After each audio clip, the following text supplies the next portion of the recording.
Assalamualaikum Sobat Football United, ringan amatiran ala gua. Jadi di The Athletic ini membahas review ya. Review dari situasi transfer musim panas kemarin. Sebenarnya yang di review itu ada banyak klub, bukan hanya Manchester United. Misalnya ada Arsenal juga, ada Liverpool, ada juga Real Madrid ya.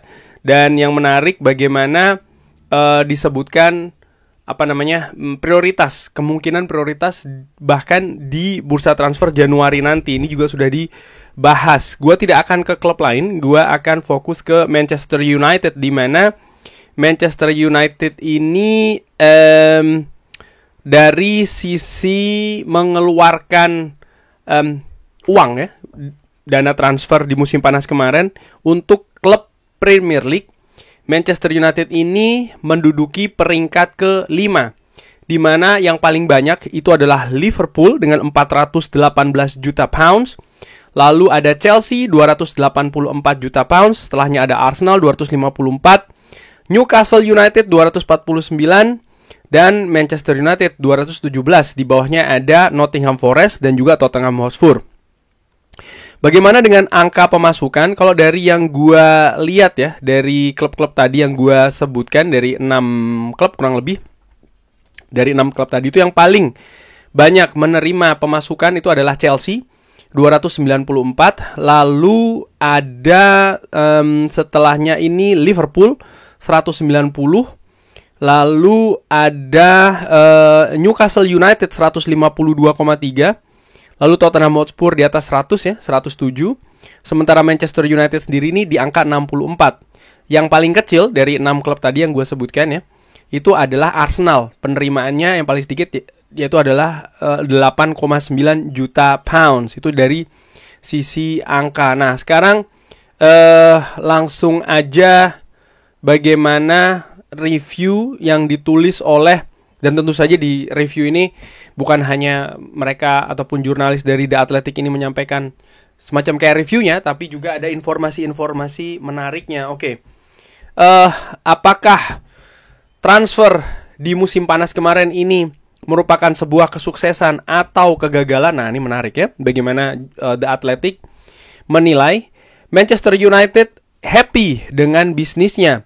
Anda bisa mengekspektasi mereka tentu saja ya untuk bisa lebih banyak lagi, tapi mendatangkan pemain di awal bursa transfer yaitu adalah Matheus Cunha serta Bryan Mbeumo. Ini akan meningkatkan penyerangan yang bagaimana keduanya ini dikombinasikan mencetak 44 gol. 44 gol ini adalah yang Manchester United cetak gol ya. 44 gol musim lalu. Dan ini merupakan yang terendah semenjak era Premier League di tahun 1992. Jadi Manchester United hanya mencetak 44 gol. Benjamin Sesko belum memulai di kompetisi liga, tapi Ruben Amorim telah mengatakan ya terkait dengan Benjamin Sesko ini akan memimpin lini depan Manchester United di tahun-tahun mendatang. Lalu di deadline day ada kedatangan penjaga gawang 23 tahun, Sean Lemans. Ini merupakan pekerjaan lain yang memiliki progres ya. Dia memiliki potensi untuk menyelesaikan problem di posisi penjaga gawang. Berbicara terkait dengan posisi penjaga gawang, di hari Ahad yang lalu The Athletic melaporkan ya bagaimana Andre Onana sepakat untuk bergabung dengan klub Turki Trabzonspor di peminjaman 1 musim. Sumber yang dekat dengan sang pemain mengatakan kalau dia ini akan mendapatkan hampir ya gaji double di klub Turki tersebut.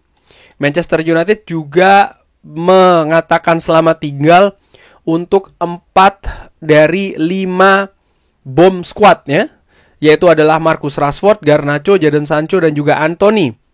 Ini dilakukan secara kejam, ditulis seperti ini ya di The Athletic, dan juga menyampaikan pesan yang jelas tentang bagaimana pentingnya harmoni di squad dan juga bagaimana bisa meningkatkan negosiasi ya untuk klub-klub yang ingin membelinya, dan juga menetapkan harga-harga tertentu yang sempat mendelay kepergian mereka.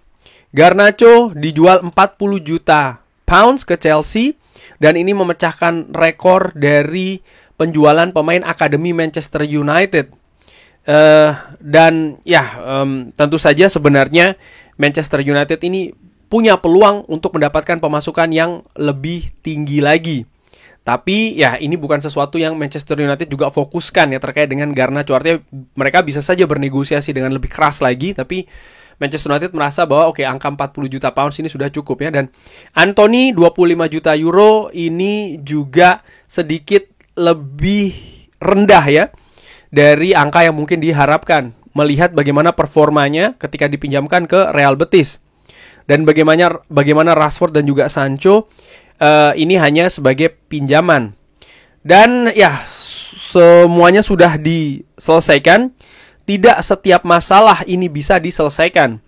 Manchester United belum atau tidak memperkuat lini tengahnya. Walaupun ini merupakan posisi yang mereka rencanakan untuk diperkuat. Apakah Amorim happy? Senang ya. Amorim berbicara secara positif terkait dengan bisnis Manchester United, artinya pergerakan di bursa transfer ini. Dan dia belum memiliki kesempatan untuk memberikan komentar ya terkait dengan datangnya Sané Lammens. Dia telah memberikan pendapat terkait dengan Cunha dan juga impact dari Mbeumo di atas lapangan dan juga di lapangan latihan, dan juga bagaimana kerja keras Benjamin Sesko dan juga potensinya. Apakah Ruben Amorim akan memulai Manchester Derby di hari Ahad nanti dengan Sané Lammens? Ini sesuatu yang menarik. Penjaga gawang pilihannya di musim panas ini ya, itu sebenarnya adalah penjaga gawang Aston Villa, Emiliano Martinez. Wow, ini juga informasi yang menarik ya Sobat Football United. Bagaimana opsi ini lebih mahal dibanding Sané Lammens, dan tapi dia memiliki kualitas leadership yang telah teruji dan juga pengalaman di level tertinggi. Ruben Amorim juga ingin mendatangkan pemain yang dinamis, gelandang yang atletis ke dalam skuadnya. Sorry. Dan ini merupakan suatu posisi yang sebenarnya ingin diprioritaskan. Ketika ditanyakan terkait dengan potensi mendatangkan pemain tengah sebelum kekalahan di partai pembuka ketika menghadapi Arsenal, Ruben Amorim mengatakan, "Saya sangat happy dengan pemain saya. Mereka bekerja dengan sangat baik. Kita memiliki pemain yang berbeda di posisi tersebut. Kita dipersiapkan untuk menang di setiap pertandingan dengan pemain-pemain kita." Oke, nah sekarang yang menarik di pembahasan ya. Apa yang akan jadi prioritas di bulan Januari? Gelandang jelas merupakan pilihan yang dimunculkan ya, dan ini juga jelas bahwa itulah pilihannya. Walaupun ini masih terlalu awal untuk Manchester United mengaktifkan kembali pengejaran terhadap gelandang Brighton Carlos Baleba, dan ini masih harus terus diamati. Manchester United ingin untuk mendahului ya saingan-saingannya untuk mendatangkan Baleba dengan melakukan pembicaraan lewat penengah bulan lalu. Sebelum Brighton, dengan jelas juga di dalam pembicaraan antar klub, antara Manchester United dan juga Brighton ya, mereka ingin menahan pemain 21 tahun ini setidaknya untuk 1 musim lagi. Dan kalau hal tersebut terjadi, maka ini akan menahan pergerakan di bulan Januari ya. Dan permasalahan Manchester United untuk posisi gelandang tidak bisa diabaikan. Mereka harus memilih antara menunggu untuk target impiannya, yaitu adalah Baleba ya, atau mencari pemain lainnya. Ini terkait dengan situasi di bulan Januari. Apakah ada uang yang bisa dikeluarkan di bursa transfer bulan Januari nanti? Seharusnya tidak terlalu banyak uang yang bisa dikeluarkan di jendela transfer bulan Januari. Tapi Manchester United juga mendapatkan pemasukan ya di tiga musim panas dan sekitar 175 ataupun 210 juta pounds. Pengeluarannya ya, ini antara 175 juta pounds atau 210 juta pounds. Dan di tahun ini mereka bahkan mengeluarkan lebih banyak lagi, membayar 215,8 juta pounds. Manchester United ini sebelumnya berkata ya, mereka ini akan sangat tergantung dengan penjualan sebelum mereka ini bisa mendatangkan pemain-pemain yang mereka datangkan ya di musim panas lalu. Dan bahkan termasuk juga membayar 75 juta euro untuk mendatangkan Šeško. Di pertengahan bulan atau di pertengahan bursa transfer musim panas, Manchester United juga menghidupkan kembali fasilitas kredit ya. Ini merubah strategi yang membuat mereka ini lebih agresif juga melakukan pendekatan di bursa transfer. Ini setelah ada pertemuan antara Sir Jim Ratcliffe, Omar Berada dan juga Jason Wilcox. Oke. Dan intinya di kalimat terakhir disebutkan bahwa keadaan misalnya operasional keuangan Manchester United ini juga bisa menentukan terkait dengan ada atau tidaknya dana yang bisa dikeluarkan untuk bulan Januari nanti. Jadi masih ada situasi yang tidak pasti. Nah dari situasi yang tidak pasti ini menurut gua kecil kemungkinan Manchester United akan bergerak di bursa Januari untuk mendatangkan Carlos Baleba. Ini sekali lagi kalau melihat dari apa yang diinformasikan oleh The Athletic ya, di mana Manchester United sendiri juga tidak terlalu banyak membuat atau menerima pemasukan di transfer musim panas ini. Tadi disebutkan ya kan di awal bahwa misalnya jika dibandingkan dengan 6 tim lainnya yang berada di top 6 atau 6 besar klub yang paling banyak mengeluarkan uang, Manchester United ini bahkan angkanya lumayan jauh nih dari 100 juta pounds penerimaannya, di mana Manchester United menghabiskan 217. Jadi setengahnya saja Manchester United nggak nyampe nih untuk menerima pemasukan dari 217 yang mereka keluarkan kan. Artinya memang ada perimbangan yang tidak cukup bagus di neraca bursa transfer Manchester United kalau melihat apa yang dilakukan bursa transfer musim panas yang lalu ini, yang kemarin barusan ditutup. Nah, tapi secara keseluruhan The Athletic mengatakan bahwa Manchester United ini happy, Manchester United ini senang dengan kegiatannya di bursa transfer musim panas yang lalu. Memang masih belum semua masalah ini diselesaikan, termasuk juga situasi di lini tengah. Dan ini juga sudah pernah gue bahas di channel ini. Gue memperkirakan bahwa ini yang akan menjadi perhatian atau fokus utama Manchester United di bursa transfer musim panas tahun depan.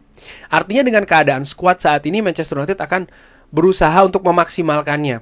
Dan kalau melihat keadaan lini tengah ini kan menarik, bagaimana Casemiro misalnya ya, ini akan menjalani musim terakhirnya. Dia tentu saja ingin tampil bagus untuk menopang posisinya di tim nasional Brazil di Piala Dunia tahun depan. Lalu ada situasi juga dengan Kobbie Mainoo di mana Kobbie Mainoo ditahan oleh Manchester United, tidak boleh keluar.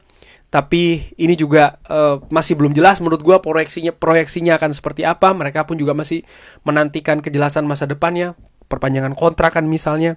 Lalu juga Ugarte, bagaimana peningkatan permainan ya, kualitas kapasitas dari Ugarte jika dibandingkan dengan musim lalu di mana cukup tidak stabil menurut gue. Dan hal-hal ini yang akan dikemas lalu dinilai pada saat nanti akhir musim ini, sebelum akhirnya Manchester United melakukan pergerakan di bursa transfer musim panas tahun depan. Menarik juga untuk sebagai refleksi, tadi disebutkan di The Athletic ya, bagaimana Manchester United ini dalam melakukan atau melepas para pemainnya, mereka tidak mengutamakan unsur sentimental. Artinya tidak ada unsur emosional di sana. Mereka betul-betul melihat ke performance. Ketika pemain secara performance di atas lapangan dinilai tidak berkembang atau bahkan buruk, lalu bagaimana attitude dan juga karakternya ternyata juga tidak bagus, Manchester United tidak segan-segan ini untuk melepas pemain tersebut. Dan menurut gua, seperti tadi ditulis juga oleh The Athletic, ini merupakan pesan yang bagus bagi skuad. Jadi memang ada semacam kayak shock terapi begitu. Nama besar, lalu juga keterikatan emosional dengan klub ya, dengan fans mungkin, ini tidak jadi faktor utama di dalam menentukan keadaan skuad untuk periode selanjutnya. Apa yang diutamakan yaitu adalah project untuk membuat skuad Manchester United ini lebih baik lagi dengan situasi tenis maupun juga non tenis. Dan berdasarkan hal itulah menurut gua pergerakan di bursa transfer musim dingin ataupun musim panas nanti masih akan terus berlanjut. Dan menurut gue ini merupakan situasi yang positif. Kurang lebih seperti itu membahas artikel dari The Athletic ya. Menurut gue ini situasi yang menarik. Bagaimana menurut Sobat Football United? Seperti biasa silakan drop di kolom komen. Terima kasih sudah menyaksikan. Jangan lupa like, sholat, dan juga subscribe. Wassalamualaikum warahmatullahi wabarakatuh. Thank you.